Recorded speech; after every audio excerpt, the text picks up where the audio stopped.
Қызым, мен жүннен жіп беріп отырмын. Жүнді тазалап, жуып, шұлыққа жіп жасап жатырмын. Әкеңе шұлық тоқып қойдым. Қарашы қызым. Сен қуыршағына кеудеше, шалбар тоқыдым. Осыны кигізіп қойсаң болады қуыршағына. Маған көмектесесің ба қызым жүн түтуге? Жүнімізді былай ашып, жеңіл қылып түтеміз.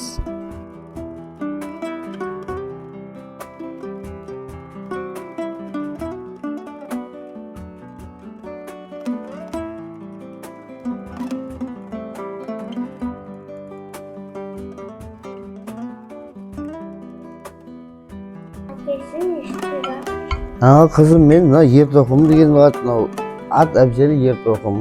Осының үзеңгі сүзіліп қойған, соны орнына кетіріп тігіп жатырмын. Мына ер-тоқымды мынадай тартпамен тартады. Бұның екі тартпасы болады. Екі тартпамен тартады. Осының бары ат әбзелі.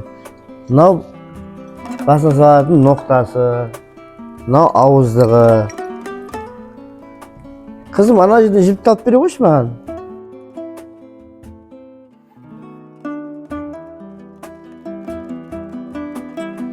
Бәрекелді, үлкен жігіт ол.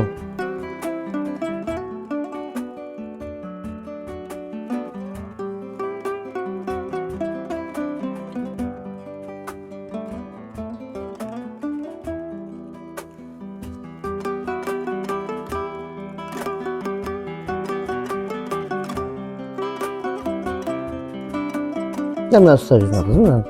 Ой, бәрекелді осы. Болды. Үлкен жігіт бол.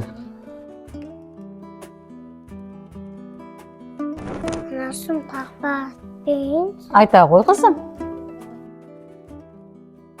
Ана бізді күніміз. Анады біз біліміз. Балуалы қуантып, ұзақ өмір сүріңіз. Жарайсың қызым. Жақсы.